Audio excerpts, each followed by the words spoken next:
नमस्कार दर्शकों, आप देख रहे हैं अमर उजाला डिजिटल और मैं अलीगढ़ से चमन शर्मा। अब लगातार त्यौहार है और इन त्योहारों का जो गुच्छा है उसे पर्व का नाम दिया गया है, यानी कि दीपावली पर्व। और इस दीपावली पर्व में लगभग 5 त्यौहार आते हैं, तो उन्हीं सभी के बारे में इस एक वीडियो में पूरी जानकारी आपको मिलेगी। मेरे साथ में हैं अलीगढ़ के प्रसिद्ध ज्योतिषाचार्य पंडित हृदय रंजन शर्मा जी, जो बताएंगे उन 5 त्योहारों के बारे में बारी बारी से पूरी तरीके से पूरी जानकारी ज्योतिष के अनुसार। पंडित जी, आपका स्वागत है अमर उजाला डिजिटल में।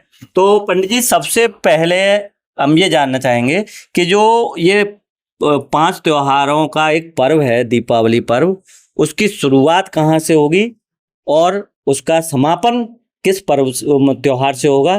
तो सब बारी बारी से हमारे दर्शकों को विद डेट के साथ में आप बताएं। नमस्कार, मैं आपको बता दूं, इस दीपावली के पर्व को 5 दिवसीय पर्व की संज्ञा दी गई है, जिसकी शुरुआत 29 अक्टूबर धनतेरस वाले दिन से होगी, जिस दिन भौम प्रदोष पृथ्वी है। यह पहला त्योहार है। इस पर्व को बनियों का त्योहार कहते हैं। इस दिन घरेलू साज सामान खरीद फरोख्त का विशेष त्योहार है। दूसरा, इस दिन आपने देखा होगा पूजा की सामग्री, खील बतासे, भगवान जी की खरीद फरोख्त, सोना चांदी, हीरे जवाहरात इत्यादि आदमी खरीदने के लिए बाजारों में जाते हैं। लोगों के प्रतिष्ठान सजे हुए होते हैं, लोग अपने घरेलू खरीद को लेके आते हैं। दूसरा, आपने देखा होगा दीपावली के बाद से ही सालक शुरू हो जाती है। सालक का मतलब शादी विवाह का समूह। तो जिन लोगों के माताओं बहनों के घरों में बच्चों की शादियां होती हैं, उनकी खरीद फरोख्त भी लोग धनतेरस वाले दिन करते हैं। चाहे वो घरेलू सामान हो, चाहे TV, fridge, AC, washing machine हो, चाहे बेड इत्यादि हो, चाहे सोना चांदी हो, चाहे झाड़ा बुहारी का सामान हो, चाहे खान पान और मिष्ठान का सामान हो। अच्छा पंडित जी, जैसे धनतेरस की बात है तो बर्तनों का विशेष महत्व है उस दिन। तो बर्तनों में क्या कुछ निर्धारित है कि हमें स्टील के बर्तन लेने हैं, पीतल के बर्तन लेने हैं, या कोई ऐसा? देखो, इसमें लोहे के बर्तन का विशेष रूप से निषेध माना जाता है। आजकल के प्रचलन में आपने देखा होगा स्टील ही सब जगह प्रयोग में आ रही है। पहले जमाने में हम लोगों के घरों में और ज्यादातर घरों में तांबे के और पीतल के, जिनमें कलई करी हुई होती थी, उन बर्तनों में भोजन बनता था। आज वो प्रथा पूरी तरह से लुप्त हो चुकी है।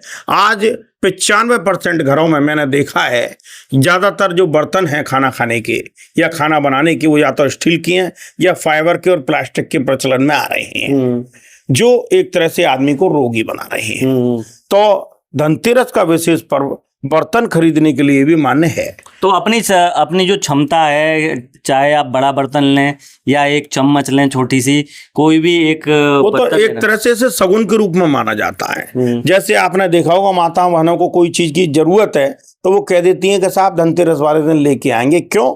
उन दोनों नई वैरायटी और नई तरह की चीजें भी बाजार में उपलब्ध होती हैं। कहाँ 1-2 दुकानों पर वो चीज मिलेगी, उस दिन ज्यादातर जगह पे आपको वो सारी चीजें उपलब्ध होंगी जो आप सोच के जाते हैं। अच्छा, अगला कौन सा है? तो इसके बाद में दूसरे दिन 30 तारीख को छोटी दीपावली, नरक चतुर्दशी, रूप चतुर्दशी का त्योहार मनाया जाएगा। इसमें विशेष रूप से क्या होता है कि करवा चौथ और अगोई आठे की पूजा करने के पश्चात माताएं बहनों के करवे में जो पानी बचता है उससे घर के बच्चे, पुरुष, महिलाएं इत्यादि मुंह धोते हैं, जिसे कहा गया है कि इससे आदमी का रूप संवरता है, जिसे रूप चतुर्दशी की संज्ञा दी गई है। उसी दिन से ये त्योहार चालू हो जाता है। दोपहर में हनुमान जी की सेवा करी जाती है, पूजा करी जाती है। रात को वह माता की पूजा करी जाती है भार को, जिसमें एक दीपक जला के भार पूजा करी जाती है।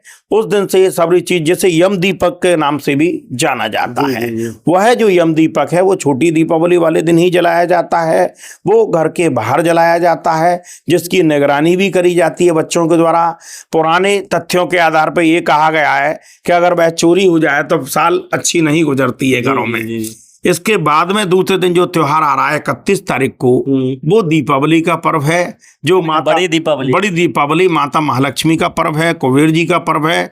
इसमें आपने देखा होगा क्योंकि दोपहर 3:53 से पूर्णिमा, वो अमावस्या तिथि उस दिन लग रही है, जिसमें घरों की, प्रतिष्ठानों की, शवों की पूजा, दीपावली पूजन जिसे कहते हैं, महालक्ष्मी पूजन जिसे कहते हैं, वह पर्व मान्य होगा।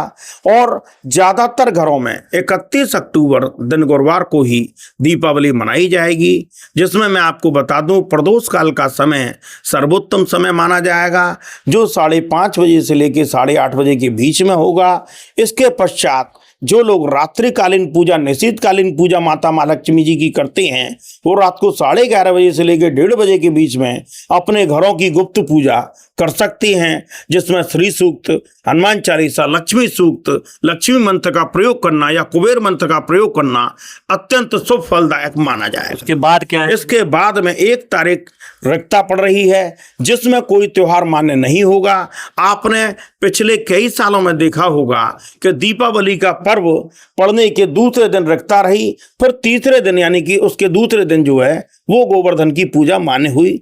इस वर्ष गोवर्धन की पूजा 2 नवंबर दिन शनिवार को मनाई जाएगी, जिसमें आपने देखा होगा, इसकी आपने प्रचलित कथा भी पढ़ी होगी कि भगवान इंद्र ने माँ ब्रज के ग्वालों को काफी परेशान करा। भगवान कृष्ण के नाम की वो पूजा करते थे, उन्हें प्रताड़ित करने के लिए वहां आंधी तूफान और वर्षा हुई, जिसके एवज में भगवान कृष्ण ने गोपियों की और ग्वालों की और गाय बछड़ों की सेवा करने के लिए गोवर्धन पर्वत को कन्नी उंगली पर उठाया था और देशवासियों को बचाया था।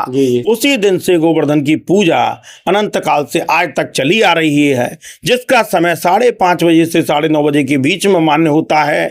आपने देखा होगा परिक्रमा वाले मार्ग पे भी कई विशेष प्रकार के गोवर्धन बाबा बनाए जाएंगे बड़े बड़े रूप में। और जहां तक मैंने अपने जीवन काल में देखा है कि हर घर में इसकी पूजा लगभग होती है, चाहे वो इसका रूप किसी भी प्रकार का दे। अच्छा, अगला कौन सा है? और उसके बाद में जो पर्व आ रहा है 3 तारीख को, वो एक विशेष पर्व है जिसे भाई दूज की संज्ञा दी जाती है, जिसमें माताएं बहनें अपने भाई के लिए टीका करती हैं, उनको लंबी आयु और निरोगी रहने के लिए ये इच्छित वरदान भगवान यमराज से मांगती हैं कि यह जो है इस दिन स्वस्थ और निरोगी रहें। आपने प्रचलित कथा के रूप में पढ़ा भी होगा कि यमुना जो भगवान अपने यमराज की बहन थी, वो अपने भाई को बुलाती है खाने के लिए कि भाई हमारे यहाँ खाना खाने के लिए आ जाओ। इस प्रथा के अंतर्गत आपने देखा होगा कि यमुना स्नान के लिए भी काफी लंबी मात्रा में भाई बहन जाती हैं। जो हारी बीमारी रोगी होते हैं, माताएं बहनें उसे माँ स्नान कराने के लिए यमुना में ले जाती हैं। और उसके बाद में यह प्रथा का अत्यंत शुभ सूचक है कि वह व्यक्ति अच्छी तरह से स्वस्थ भी हो जाता है। इसके एवज में आज भी सभी चीजें चली आ रही हैं।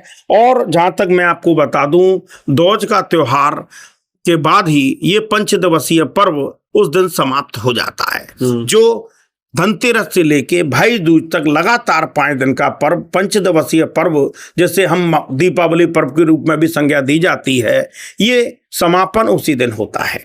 तो दर्शकों, आपने इस वीडियो में जाना कि धनतेरस कब की है, उसके बाद छोटी दीपावली, फिर बड़ी दीपावली, फिर उसके बाद गोवर्धन महाराज की पूजा, और फिर अंत में भैया दूज के साथ में जो दीपावली पर्व है वह संपन्न होता है।